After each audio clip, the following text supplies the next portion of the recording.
Welcome back to another outdoor discussion about gravel bikes. I'm Elton. I have the distinct pleasure today of introducing STS Pro Ambassador Ryan Hermann.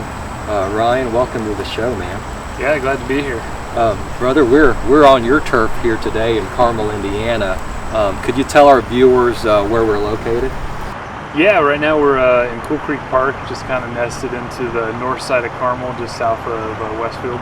Okay. So we're like right on the border, right here between the two cities. So yeah, it's a nice little park, lots of little trails and stuff. A little bit of elevation, probably one of the largest hills in Carmel. Yeah. Behind us, 50 feet, I think, or so.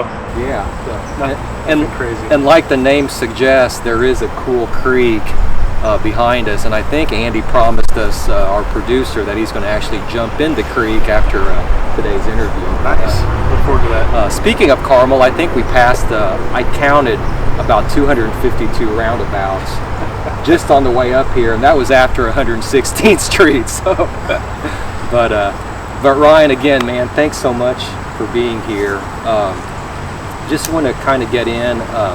Much like myself, I grew up skateboarding and didn't really do a lot of cycling. But I grew up skateboarding here in Indiana. Where were you from, and where do you live? Yeah, so born in Anchorage, Alaska. Quickly moved to Phoenix, Arizona. At 1.5 years old, I don't remember the move, but so grew up in the desert and the mountains of Arizona, kind of a combination between the two. And similar to you, did a lot of skateboarding growing up. Got my first board from a garage sale, and it was so old and so ragged. Every time I picked it up, I got a splinter from the board. It was a terrible condition, but that was my start in that. Yeah. Did you get pretty good, you think, or? I'd say decent. We could do some pretty, long rails, mountain stairs, kickflip, heel flips, 360 flip. It was like always right there for me. Yeah. So I could do some rails, I could do some ramps, I could do some half pipes and all that kind of stuff. Oh, okay. Yeah. You were definitely ahead of me. I was super excited to be able to ollie off 5 or 6 steps. That's a big stairs, step. But That's a big step. pretty exhilarating. How did you get into cycling in general? How'd you fall into it, I guess, Ryan? Yeah, so growing up, it was lots of BMX bikes. My favorite one was all chromed out.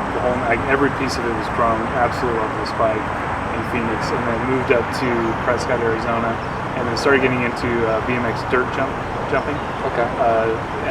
Furthest I'd ever done, my dad recorded, was about as high as a Bronco and about 16 feet long of a jump on a BMX bike, and I would take that down single track and all kinds of crazy stuff. I had one of the worst crashes of my life.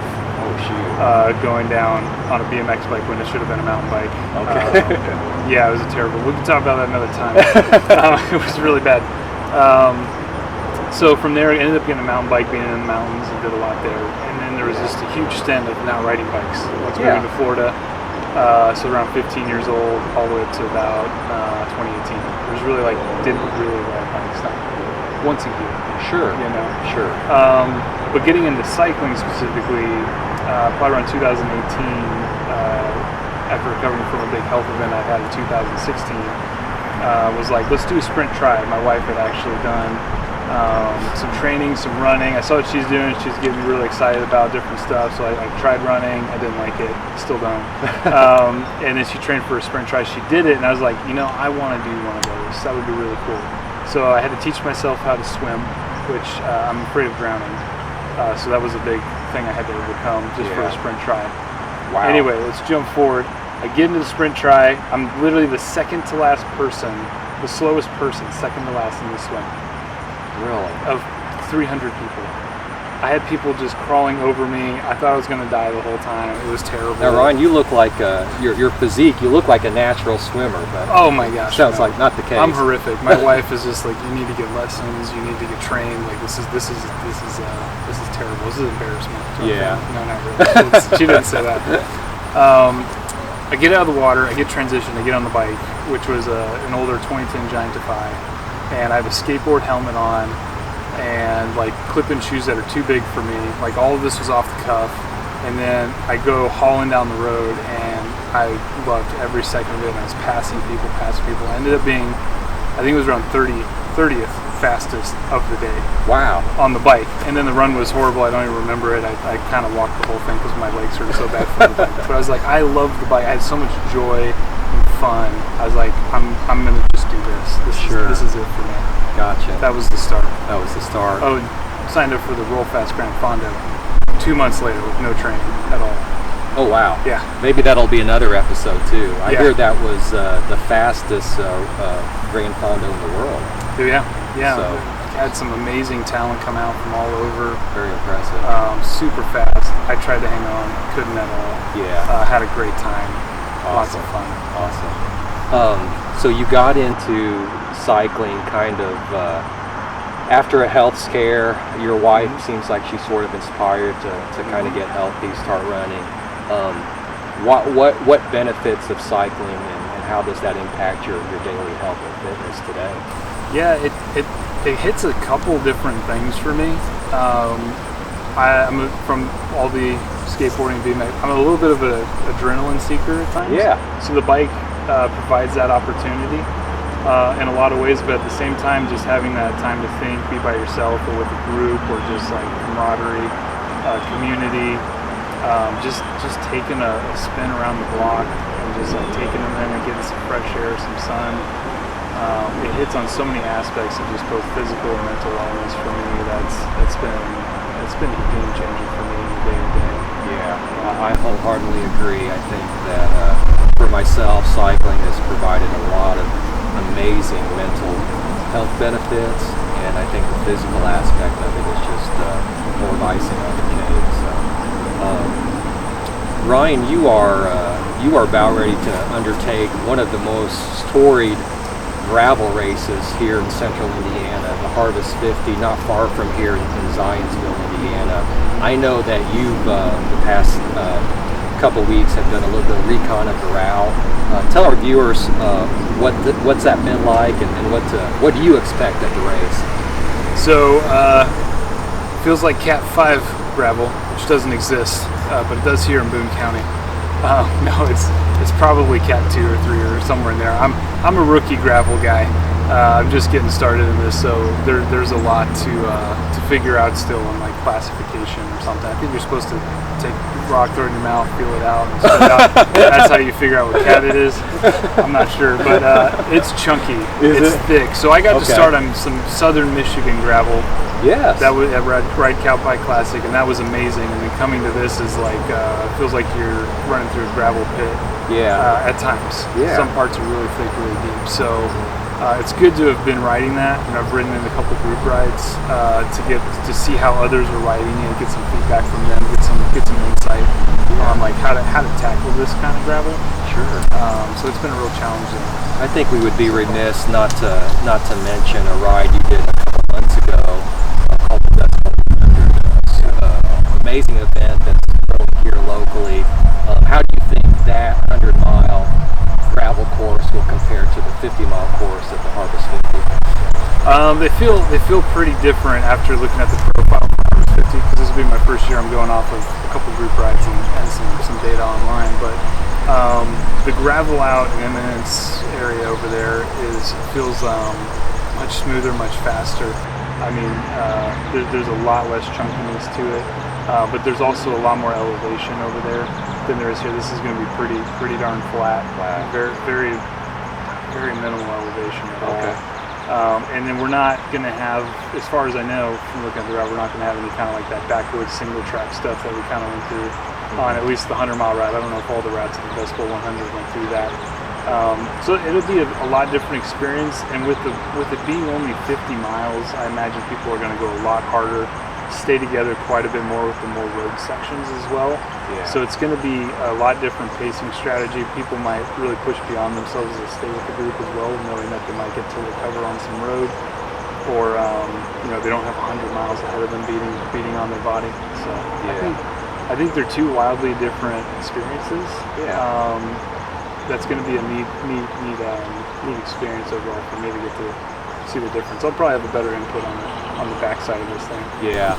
We'll for those that don't know you, Ryan, you have a really cool and very inspiring Instagram presence. What is your Instagram handle?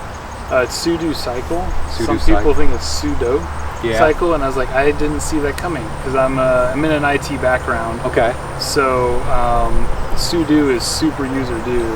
It's Okay. kind of like elevated privileges on a system. It's like the root access. So like a hacker would want to be able to do sudo on a machine to do whatever they want. So sudo cycle to me is kind of meant like go do it, go do all that you can at any level that you can in the cycling. So it means a lot to me. I don't think it means a whole lot to a lot of other people. That's okay. I think it's studio Yeah. cycle, not sudo cycle. But on the same topic, Ryan, I really love the content you put out there as far as just inspirational training videos and whatnot. What is your training looking like preparing for the Harvest 50, which is here in a few weeks? Yeah, so I mean, in general with gravel, I've learned very quickly it's kind of more of a TT effort, time trial effort, low threshold stuff, and you're kind of more on your own. You don't get as much draft or recovery. So if you go in the front, you take a hard pull, come to the back, and you're still in the gravel, there's not going to be much recovery. So trying to work to do more intervals or training or riding around what that feels like, not overextending, coming back, still keeping at a higher amount of power output but also trying to recover, taking good breathing, different things like that to try to bring the heart rate down. Ryan, you are riding, this is your own personal bike, the STS Gravel Killer, which is our flagship gravel race bike. Tell us a little bit about it, how your experience on the gravel has been with it. It's been really great. I mean, the first time I rode, I think it was an Explorer Pro. Yes. I rode it out on the road, and I purposely was like, let's see what this feels like going over like that rut or this bump or like this really gnarly washboard or stuff. And I was like surprised at how smooth it ran over it. And I feel like I've experienced the exact same thing with this, with a much more racier feel, much more responsive feel even than the more relaxed, slightly more relaxed. You're leaning forward a little bit. Yeah, you're a little more into it. You got a little bit more response with this. But at the same time, just going through so much of the gravel just feels really smooth. Like the whole back end, everything, like you just don't feel all of it. It's tremendously smooth. Like I've been trying to articulate this sensation I have when riding it. It just like floats. Like it's very smooth. And as far as anything I know, as a rookie, rolling resistance is a really big deal, and if you're out there, on the road in general, your tires are too pressurized. Like anything you hit slows you down. Well, then it's like that feels like magnitudes of a big deal when you get on off-road, right? So you get on the gravel. So having something that's truly just like able to like steamroll over the environment around you is a big deal. Like you don't have this really rigid thing hitting this washboard, these rocks and stuff, and just like going up and down, left and right, and then your whole body's having to take all that toll that entire time on top of, if you're trying to carry any kind of speed or go fast at all, like you're having to deal with a lot of power output to try to combat all this motion that's not keeping you moving forward at a smooth pace. Wow. So I feel like I'm getting that from this. Yeah. And like, yes, there's stuff with tires, yes, there's stuff with wheels, there's ways to combat that in other arenas, but the frame itself, which is a huge portion of the entire bike, it just rides smooth.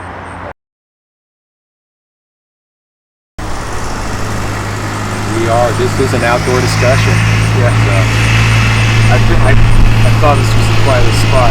This is all Carmel. We've had helicopter, buzz of trees. We've had this.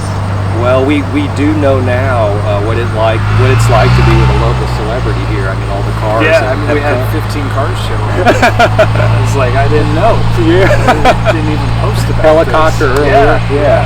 There's supposed to be a flyover here soon. Okay. There's 5 biplanes. We should wrap this up then soon. But lastly, Ryan, our company tagline is "Explore Confidently," and I know it's sort of our permission to allow people to explore themselves and the world around them. And we hope that it's on a bicycle. What does that mean to you, explore confidently? Yeah, so it's kind of a really big all-encompassing thing in a lot of ways, but some specifics around it is like having the permission to go and try something new. I think a lot of us don't give ourselves the permissions to try something new, or we feel like we might fail, like that's a bad thing. It's not a bad thing. Not at all. You know, you're constantly progressing through life. You're constantly trying new things, and like, you know, it's important to get out and go and do it. Like go see the world around you. You know, it was a big deal to me the first time I rode only 5 miles to work. I was like, that was a huge accomplishment for me. It was like I didn't need a vehicle. I got on my bike, I rode to work, and then I rode home. And it was like, yes, there's people doing so much more than that, but like that was a big deal. And like ever since, I keep seeing like what's new, what could I try, what could I go do, what if I just rode my bike to lunch today? Or like, you know, it could mean so many different things. It could mean I'd like to go to Gravel World one day. Like that would be really amazing. Like just to complete it, that would be amazing. To be around my community and all the things around that. Explore confidently can also mean to me like the stuff that you have, the gear, the preparation, the mindset that you have in place, to be able to go confidently into that moment. Like I'm going to go do this thing and I feel good about it. I've got the right mindset, I got the right gear in place, I feel good about my bike, I feel good about my plan, I feel good about my community, and like building that around you and having the confidence to like, I can do this. I can go accomplish anything. And if I fail, that's fine. Because I can just try again, or I can do it differently, or I can continue to progress and get there one day. Awesome. Ryan, man, I cannot thank you enough. Again, it's just been a pleasure. It's been one of my more enjoyable conversations on the show so far. And I think you epitomize exactly who we want to represent us and explore confidently. Again, thanks for your time. Good luck at the Harvest 50. And thank you. Thanks for being here. Awesome. Thanks, man.